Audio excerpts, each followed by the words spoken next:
Mary. I'm last but not least, last participant. I'm Tracy Nordstrom, and I'm from Minneapolis, Minnesota. I'm a placemaker by day. I'm a consultant. I work on individual projects. My background comes with public spaces, parks and recreation, and how we activate all of our public spaces. And I have recently taken over the leadership of the Towerside Innovation District, which is in the city of Minneapolis and also in the city of St. Paul. It spans both cities, 2 counties, part of a regional metropolitan planning area. And it's kind of a no man's land between these 2 amazing cities. It has yet to be developed, and I am helping to lead the nonprofit that is trying to lead innovation, the technology, the placemaking, the public health, all of these initiatives that come together in innovation, education, housing, transportation, workforce development. And I came to Chattanooga to learn about the Innovation District here, and my #1 concern is how to fund what the nonprofit is doing to make sure that we get ahead of the development, to make sure that it's not about buildings, it's about the people who live there, work there, and to interact in our public spaces, being very mindful of equity. Because otherwise it ends up being a playground still for the rich, those who have access to capital, and those who look like over here. So that's my main goal in this space. One thing I think to Tracy's point, and it's something that we've thought about a lot, like kind of the formula for innovation is being really talented people, but you gotta be intentional about trying to, it's almost like portfolio construction, right? Like, yes, like Coca-Cola can be a really good stock, but not to build my whole pension plan off Coca-Cola stock, right? I'm gonna intentionally diversify with other things. So like try to find the highest performing, highest right? Put them in the least expensive real estate that you can find, right? And then surround them with like the most, experienced, like endowed people that you can find, like most resourceful people, right? So it's basically take valuable assets, put them in, the least expensive assets, and surround them by the most resources. And you kind of get innovation out of that, right? And then the next step for entrepreneurship is like create some market access and liquidity of capital. And then the economic development lens, right, is kind of the third portion. You've got to reinvest, right, for entrepreneurs that win. They've got to put capital back in, so they got to reinvest. You got to have a real eye to keep that talent that you put in the building in the first place. You got to keep them in the area, right? Maybe it's a better building, but you can't have them like flee. Or you've got to have some type of trade where you're getting people coming as the people that are getting sharp and getting other opportunities are leaving, right? And then you've kind of got to have what I call like this culture of curiosity where you're like really growth oriented, right? Like your growth mindset, you're never happy with what you have. You're always having some portion, it's probably people in this room, in your communities that are always thinking about, okay, we've done well, but how do we do better, right? And that's what makes people come from Italy to Chattanooga, right? I mean, Milan's been a great city for about 3,000 years, right? So, I mean, the fact that you're here trying to figure out, like, what can a city of 500,000 people in the southeast U.S., how can that help Milan? That's a culture of curiosity, right? So somebody's got to have that. But I think, to your point, like, you got to be really intentional about that initial step of who are you putting in places. And I think, Chattanooga's done a pretty good job of making sure, I mean, we're not perfect. Not all of our places are as diverse as we would want them to be or as inclusive as we want them to be. But I think the places that are tip of the spear on innovation and on entrepreneurship and on economic development are being very intentionally inclusive. And that's, part of the people in this room and on the screen is the government, city, and county, I think are doing a great job of that. The university, everybody's partnered. If I could follow up, maybe anybody else can answer this question, but for us, the area that I'm working in is an area with a lot of brownfields, and it was industrial. It was right of way of railroads back when Minneapolis was a giant transportation distribution hub for agricultural products.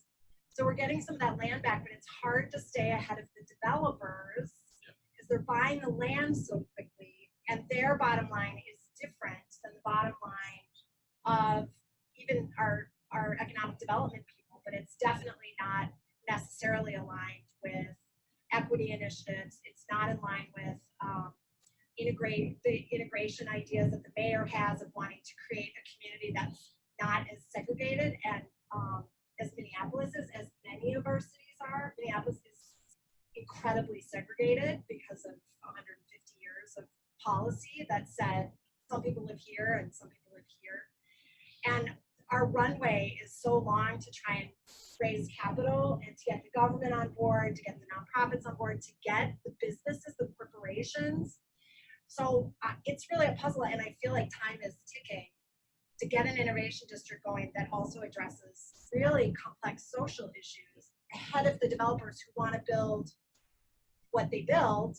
We have a housing crisis like many cities. So they're throwing up apartment buildings as fast as they can, but then we're losing the opportunity to have community meeting spaces, to have incubators for startups, to even have decent setbacks, to have activated public spaces, or the opportunity to have activated public spaces, public arts, fountains, mobile seating, any of the stuff that gives a district vibe and energy. And the developers aren't necessarily motivated by the same things the rest of us are. So I'm open to any suggestions that you all have. Yeah. I mean, Marcus can answer this as well as anyone.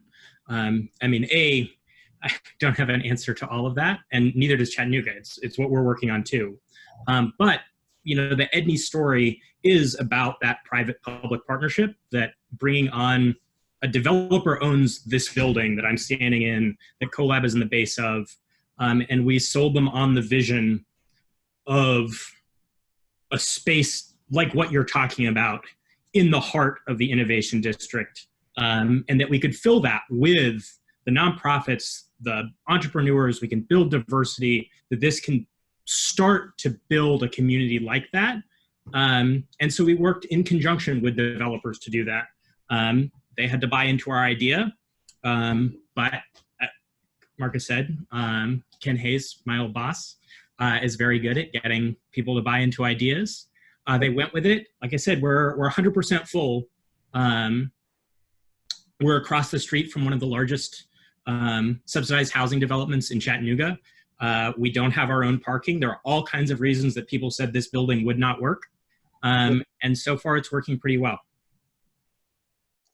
So a codifying element of that is also, you know, the funding initiative on behalf of opportunity zones, which the criteria, as just stated, is being addressed as we speak. And it's not traditionally recognized by most of the developers because the work that's necessary to be done is not the work that they are used to doing.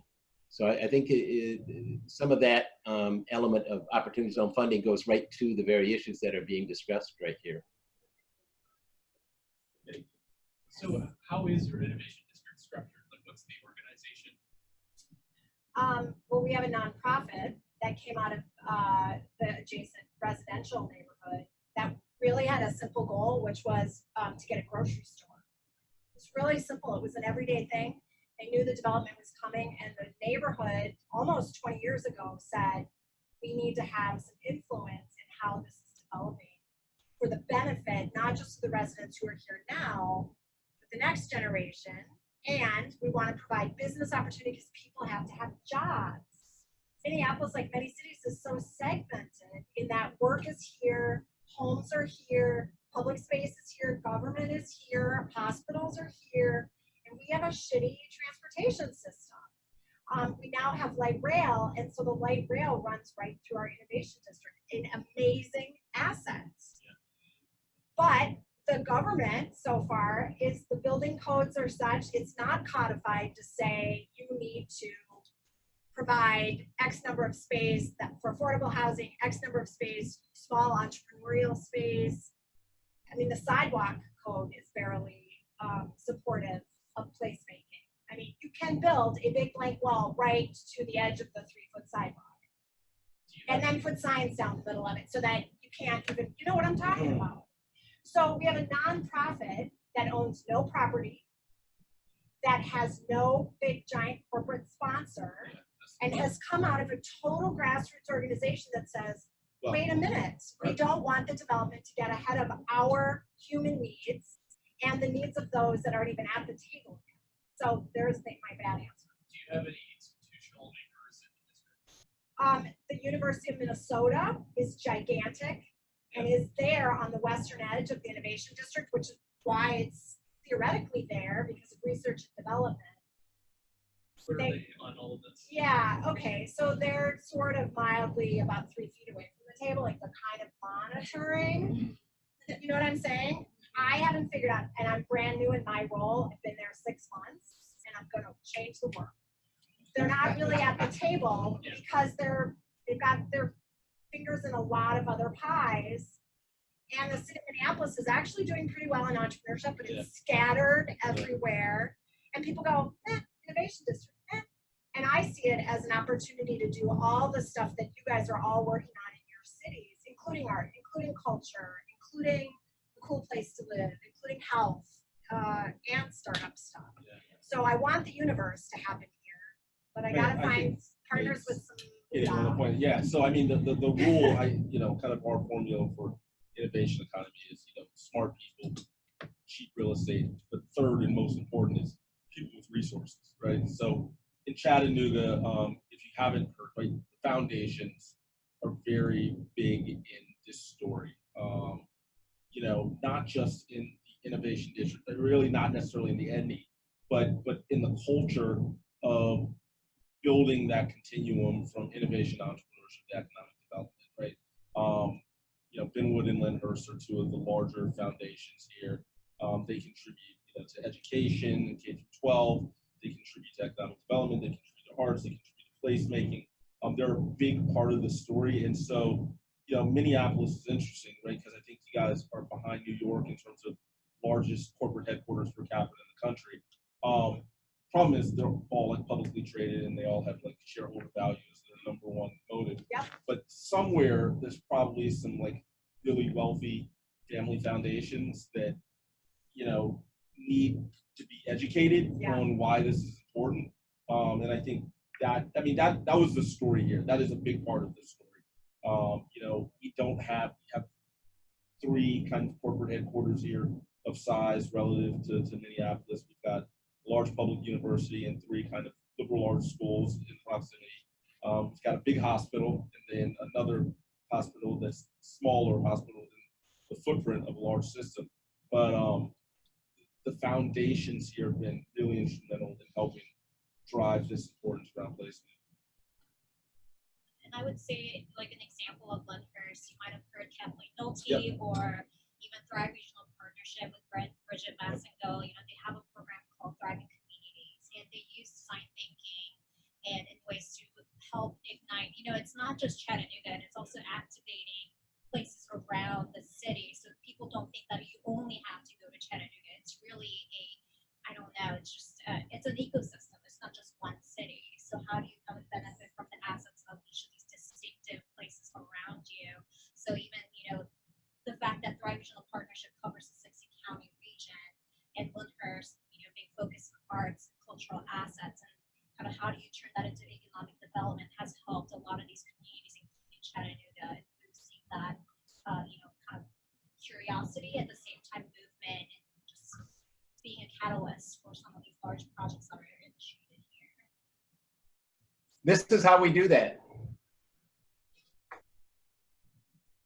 What did you say, Jim? Sorry. This is how we do that.